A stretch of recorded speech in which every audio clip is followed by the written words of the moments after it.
శత్రువులు మన పక్కనే ఉంటారు, నవ్వుతూనే ఉంటారు.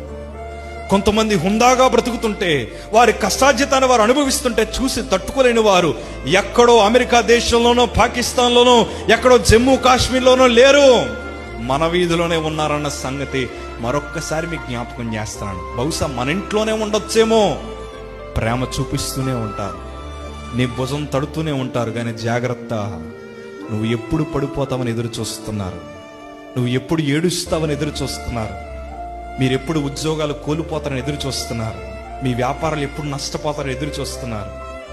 కొంతమంది గృహాలు కట్టుకుంటే చూసి తట్టుకోలేరు, కొంతమంది వాహనాలు కొనుక్కుంటే చూసి తట్టుకోలేరు. నీ ఆపద పెద్దదవడం గల కారణం ఏంటి తెలుసా? అది పెరిగేలాగా చేసింది మనమే. ఎలా చేసాం చెప్పనా? ప్రార్థించక, ఉపవాస ప్రార్థనలు చేయక, మనకుండే చిన్న శోధనలు కొండంతగా మార్చుకున్నది మనమే.